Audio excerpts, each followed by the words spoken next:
বলো বর্দা। এ বাড়িতে দুটো কথা শোনা যাচ্ছে, সেগুলো সত্যি কিনা জানার জন্যই তোকে ডেকেছি। বলো, না শুনলে বলবো কি করে? প্রথম, আমাদের বনু নাকি এ বাড়িতে আর কোনোদিনও আসবে না, মানে তুই নাকি ওর সঙ্গে আর থাকবি না।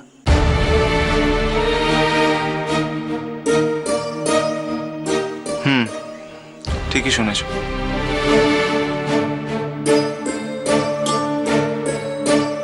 তাহলে নিশ্চয়ই দ্বিতীয় কথাটাও ঠিক। সেটাও না শুনে বলতে পারবো না, শুনি তারপর বলবো। শুনেছি তোর নাকি আবার বিয়ে দেওয়ার ব্যবস্থা হচ্ছে, কথাটা কি ঠিক? সেটা যারা ব্যবস্থা করছে তাদেরই জিজ্ঞাসা করো। না, তোর মত আছে কিনা সেটা বল। আমার মত থাকলে কি সুবিধা, না থাকলে কি সুবিধা জানতে পারি? সোজা কথার সোজা উত্তর দে না ভাই। হ্যাঁ, সোজা করে বল, ফের নতুন করে বিয়ে করবি না করবি না?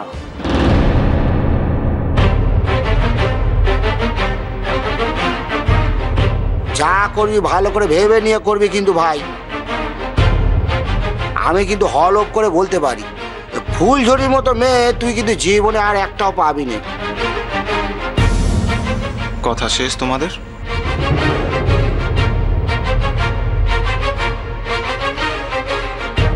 হ্যাঁ, আমাদের কথা তো শেষ, কিন্তু তুই তো উত্তরটা দিলি না। হ্যাঁ রে, ওই মেয়েটার সব ভালো তুই ভুলে গেলি? তোর কিছু মনে পড়ছে না? তুইও তোকে কম ভালোবাসিস নি একদিন, আর সেসব ভুলে গেলি?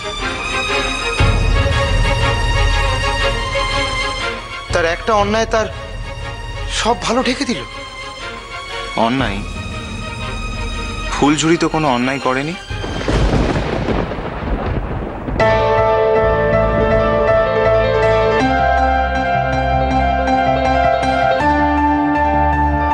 আমি কি বলেছি ফুলঝুরি কোনো অন্যায় করেছে?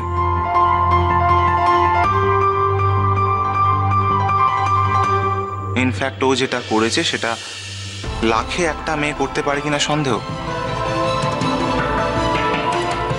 Hats off to her. I appreciate that.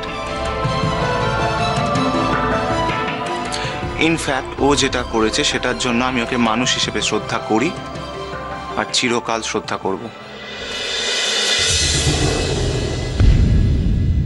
আরে বাস, তাহলে সমস্যাটা কোথায়? তাহলে সাহেব ঠাকুরপো, তুমি তার সঙ্গে থাকতে চাইছো না কেন? আমি কিন্তু তোর কথার বিন্দু বিসর্গ বুঝতে পারলাম না। আমি যা বলেছি না বোঝার তো কিছু নেই, অত্যন্ত সহজ কথা। দিদি ভাইয়ের বিয়ে দিয়েছে বলে আমার ফুলের ওপর বিন্দু মাত্র রাগ নেই।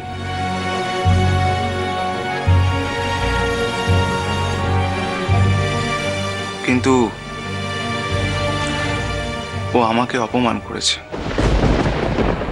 আমাদের পরিবারের প্রত্যেককে অপমান করেছে।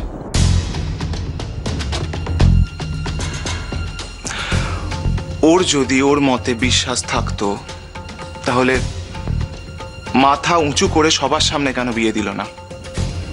কেন চোরের মতো মুখ লুকিয়ে পালিয়ে গেল?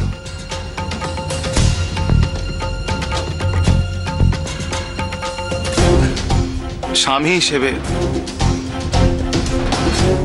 হিসেবে অন্তত এইটুকু সম্মান আমাকে দিতে পারতো, যাতে অন্তত আমার সাথে আলোচনাটা করা যেতে পারে।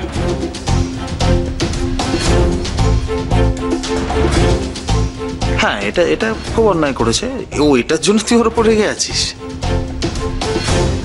তবে এ আর বেশি দিনের নয়, বল ভাই? চিরদিনের। আমি ওর কাছ থেকে স্বামী হিসেবে, অন্তত বন্ধু হিসেবে এটুকু সম্মান আশা করেছিলাম। যে মানুষটা আমাকে সম্মানই করতে পারে না, তার সাথে সংসার করা তো দূরের কথা, কোনো সম্পর্কই রাখা যায় না।